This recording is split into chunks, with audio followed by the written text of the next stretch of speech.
السلام عليكم. زي ما اتفقنا يا جماعة، كل يوم هنقول نبذة مختصرة عن اسم من أسماء الله. والنهاردة اسم الله النور. قال الله نور السماوات والأرض. ومعنى النور إيه؟ هو الهادي لكل من في السماوات والأرض. هو الهادي لكل من في السماوات والأرض. وعلشان نطبق الاسم ده في حياتنا، بصوا يا جماعة، ربنا وصف نفسه بالنور، فاحنا كمان لازم يكون لينا حظ من النور ده. وعلشان ناخد النور علينا بالقرآن، علشان ربنا سمى القرآن نور. فآمنوا بالله ورسوله والنور الذي أنزلنا.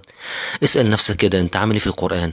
يا ترى بتقرأ قرآن في رمضان بس ولا طول السنة؟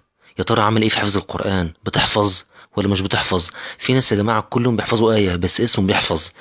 ويا ترى بتعمل بالقرآن ولا لأ؟ يا ترى بتعمل بالقرآن ولا لأ؟ ولا بتقرأه بس وبتسمعه بس؟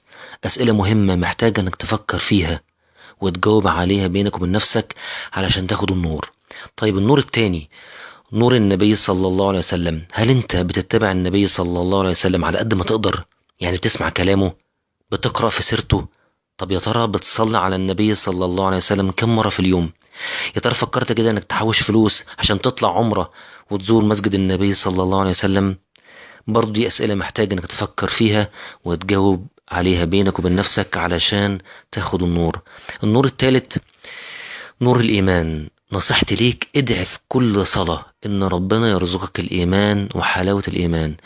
الإيمان يا جماعة وحلاوة الإيمان لو نزلوا في قلبك أو نزل في قلبك هتهون عليك الدنيا. هتقول للناس خدوا مني كل حاجة بس ما تاخدوش الإيمان اللي في قلبي. أي شيء يروح منك بس الإيمان ما يضيعش من قلبك.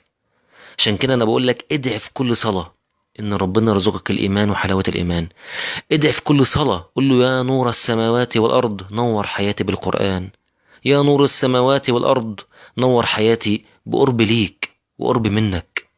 صدقوني يا جماعة، اللي بعيد عن ربنا عايش في الضلمة، واللي قريب من ربنا هو فعلا النور كله جاله، لأن النور في القرب من ربنا سبحانه وتعالى.